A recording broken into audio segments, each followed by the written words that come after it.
Hi, everybody. My name is Eden Maybon, and this is the Pluto Lounge, the philosophical arm of Plutonium astrology. So, tonight, I want to take a look at the chart for the tragic event that happened in New York today on the subway, the mass shooting that happened. First of all, my condolences to all of the victims. It was a very tragic event, and I got to say, I was a little bit just shocked because this was the day that Jupiter and Neptune were making the exact conjunction, and it seemed like it was supposed to be a real big happy day, and to have such a shocking event like this occur on a day where we have this kind of a thing. A lot of us have been looking forward to this conjunction. A lot of us in the astrology community have been really kind of wanting to see how this was going to show up in the world. And I don't think that many of us thought that something like this would happen. So what I want to do is I haven't had a chance to look at this before now. I just want to take a look together. And that's what the Pluto Lounge is really about as a channel. It's just us kind of chilling out and, just taking more of a deep dive into the philosophical sides of some of the things, some of the topics in astrology. So let's bring up the real-time clock. Let me just do my screen share here. All right, so we'll just throw on some annotation so I can make some circles for you guys. All right, there we go. All right, so I've got the chart set for, it's Brooklyn at 8:24 a.m. That's when the authorities, that's when I heard them say that was the moment for the start of this tragic event where the shooter is, I guess, already in the subway at this point, and the train is going down the track, or the subway's going down the tracks, and then there were some smoke bombs that he threw out, and then he pulled out a weapon and started shooting people. Now, I guess I don't know, maybe you guys know more than me. I guess nobody has died, hopefully, from this, but 10 people got shot that they know of. He blasted off 33 rounds. Again, this was just something that, wow, for a day when we're having the greater benefic Jupiter making a conjunction to Neptune, with an exalted Venus, you're just thinking, oh man, things are getting better, right? There's been this war, and so it's just been kind of crazy. And I just thought that there would be something a little bit nicer today, more beautiful and serene and imaginative, and something kind of good. But and maybe, and maybe that's just not the type of stuff that makes the news. So that's also possible too. But in any case, I haven't had a chance to look at the chart. Let's just kind of look at the chart. Well, I guess the first thing that you could see here, we are still in the midst of the Saturn Mars conjunction. And look at that, they're at the exact minute too. Saturn's 23 degrees in 1 minute, and Mars is 28 degrees in 1 minute. So they're exact. And now, in traditional astrology, we usually use a 3-degree range to say the greatest or most potent blending of those two energies. But of course, it's still very close, isn't it?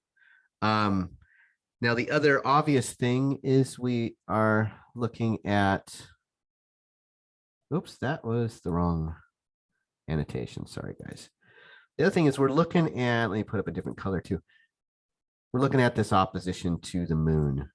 The moon is at 2905. So the moon at this place in the chart is actually moving into the 4th house. It's about to change signs, but this chart is sent for the actual location that this occurred. So the moon would have been moving into a house that does have some association with the grave or death, just because it's directly underneath the world. Kind of another thing with the chart that you notice right away is there aren't a lot of aspects, but there sure is just about every planet in this in the solar system is in the sky overhead, right? You've got this whole bridge of planets, and then you only have the moon underneath, sort of making a juxtaposition to all of this energy above. So it's a pretty dynamic day.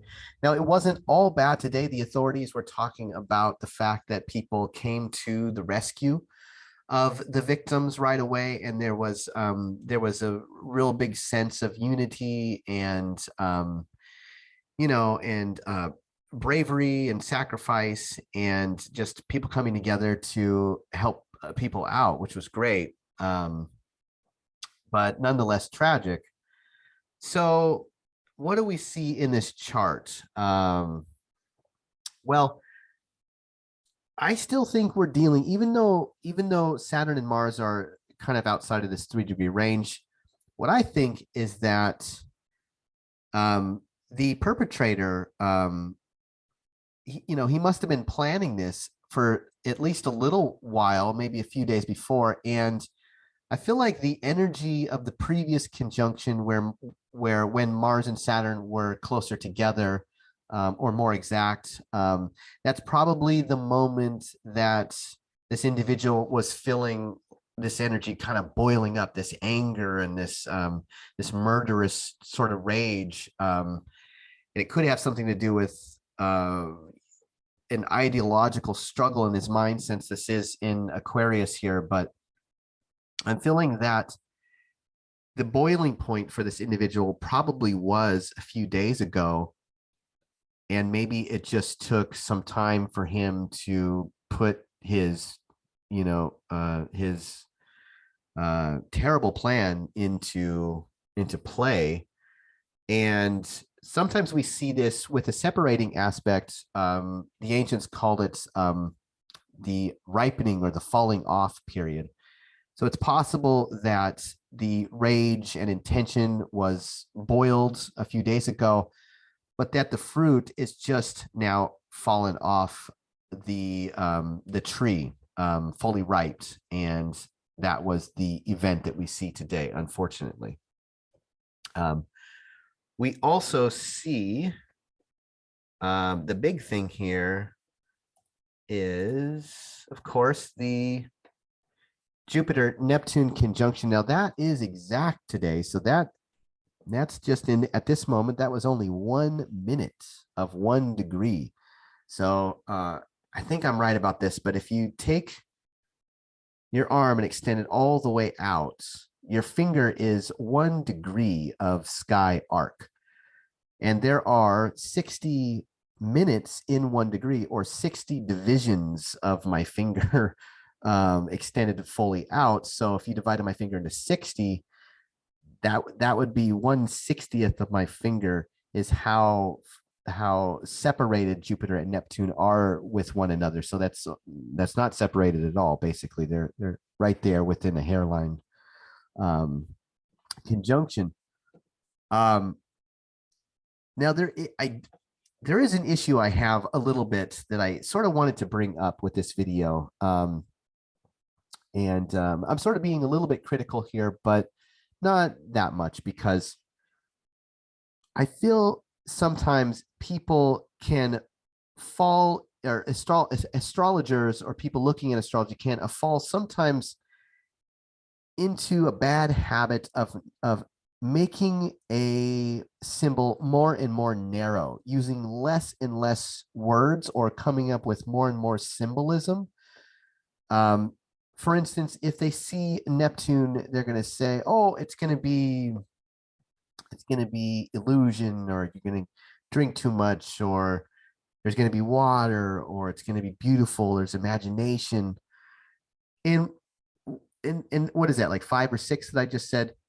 And that's totally valid. Of course, those are all things that we know about Neptune. And I'm not saying that those aren't good symbolisms for it, but I'm not convinced that is as wide as the symbolism should go for the planet of Neptune.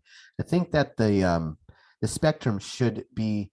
I think we should remember that it could be way wider. It could include a lot more ways of that God speaking to us to describe what is happening at the time where it is mirroring, events down here on Earth, which is the job of the divinatory symbols. The gods are speaking through the planets, but they need to speak to us um, in a million different ways because there are so many things that are happening at any one time. So we each have to be the native of that language, meaning something to each one of us. So the symbols have to be very diverse in what they can signify, if that makes sense. So I think let's broaden the symbolism of Neptune out just a little bit. One of the things that you could say about Neptune, first and foremost, is that it could symbolize discovery because it was a planet that was discovered. It could symbolize calculation because the way it was discovered was through mathematical calculation and mathematical prediction. So it isn't just that it means something dissolving and poor boundaries. I think quite the opposite. It was it, it was it was revealed to us through very precise mathematical measures and work. So I think that that is part of it too. There was kind of an Easter egg situation where when it was discovered, Neptune, before they knew it was Neptune, they knew that something was pulling on Uranus. They had discovered Uranus and they could tell that there was something else there. So I think that Neptune also means a symbol that says there's something else there. We don't know what, but we know there's something. Something's pulling on us. And it got to the point where there were a lot of people looking for Neptune, and it became like this. I don't know if you ever saw this movie. It's called A Mad, Mad, Mad, Mad, Mad, Mad World. It's a classic movie from I don't know the 60s or 50s or something, 70s, sometime back then. And that was the title. It's a mad, mad, mad. There's all these mads in the title. That was a little bit, but anyway, in the movie, they're looking for treasure underneath a W, right? And it's a classic movie. That's Neptune a little bit, where people were looking for this planet, and there was a lot of drama. There were cover-ups, conspiracies, people acting in incredibly deceivious and bad faith, and even people becoming despots, becoming very wicked. Somebody drowned. One of the guys involved with discovering it drowned after he was like overthrown for being a despot in his as being the head of his division that he was leading at the time.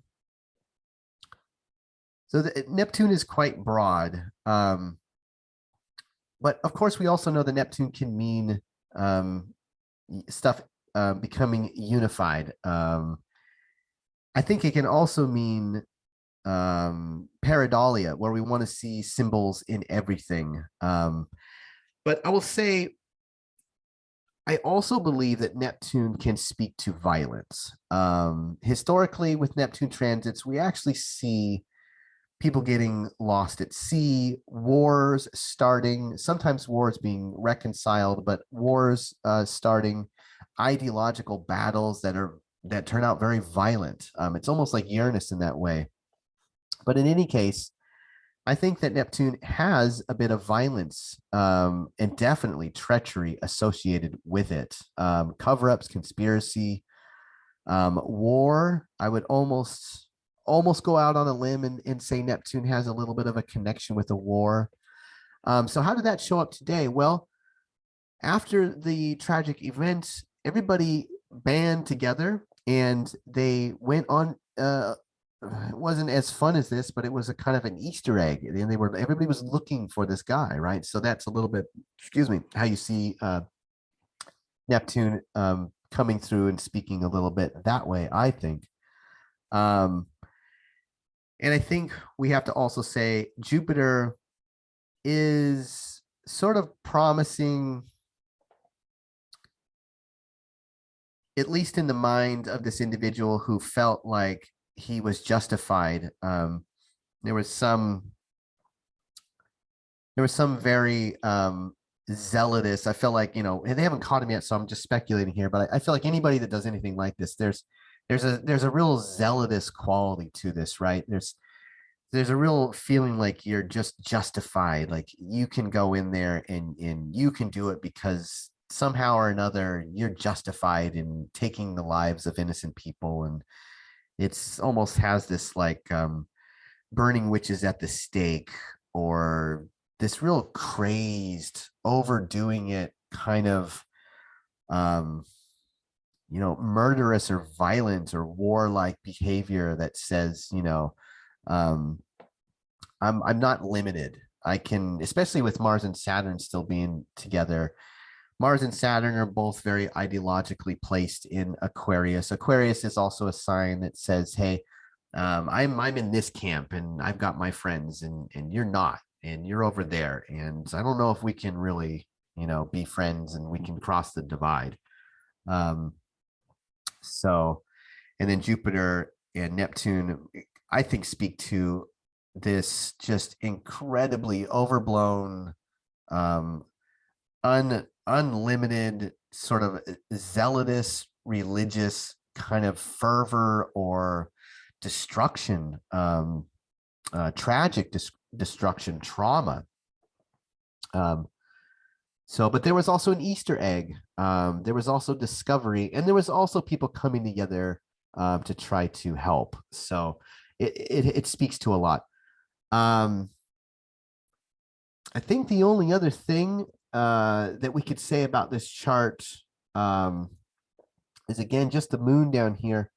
Moon making that opposition to Mars, so we could see the moon representing things in the grave, or in underneath the world, sort of speaking to circumstances or fortune, and it's even changing signs. It's in the anaretic degree in Leo there. It's about to change signs, so it goes into Virgo, and Virgo is Mercury ruled, and Mercury ruled things are very critical, and they take apart something. They're there to take the light apart, take the order apart. So the circumstances were moving through a difficult phase at the bottom of the earth, about to sort of ingress into a situation that is taking something apart. And even the authorities had to be very discerning, and there was a lot of communication. The moon moves into a sign of communication. There's a lot of, we're going to be very serious, in Virgo, like, about we're going to find this guy, and there was talks about cameras and all sorts of things. So you can imagine, but all of that was making an opposition to this violent, the violence that was culminating overhead, along with the sort of people coming together and helping the wounded and things like that. So there was quite a mix in the sky overhead. I think that's really the largest things that I can see. Of course, we have Mercury also has recently ingressed into Taurus, and the sun is making a sextile. You can see to, what is it, Saturn over here. It's not quite perfected. So, the sun still is in a Mars-like sign as well. So Mars and exalted, the exalted energy of some order of light, being brought together, being harmonized with Saturn. That's sort of kind of good, and I guess that sort of speaks to both the perpetrator's position and the public at large's position. But yeah, it's sort of, maybe it signifies both of those things coming together, where you don't just have the perpetrator, you also have the public, and those things were brought together, and we had to sort of deal with both of those things together. Something to the effect of that, perhaps. But anyway, that's really all I've got in terms of what I see in the chart. Please let me know in the comments what you guys see, because you guys have your own place in the cosmos that the gods speak specifically to you through the symbolism of the planets in this chart. And we're all just learning together. And this is how we deepen our understanding and our philosophical practice of astrology. We study the symbolisms. We see how the symbolism speaks through the planets, and then the next time we are looking at the planets and trying to understand ahead of time before the event has happened, we sort of get that experience kind of coming back at us through our practice. So it works both ways. We have to see the symbolism post event, and then we have to try to delineate before the event. And it takes both to try to really get an understanding. And the reason why it is so hard to understand astrology sometimes is because, again, each symbol has to be able to speak to almost an infinite amount of possibility. It's almost like a drop of water dropping on the concrete, and there are so many ways that that water can make its path. Have you ever seen those? You put a little water on, and you see the stream like slowly like breaking ground, and it makes its path, and over the dry. It's like forging its path over the dry concrete ahead. It's sort of like that. Astrology has the ability to do that, but you can predict it because of the timing of things and of the general significations of things in the broad strokes. So that's what we do. So anyway, thanks for listening. And again, my condolences. And I hope everybody heals up soon. And I hope nobody was hurt too badly.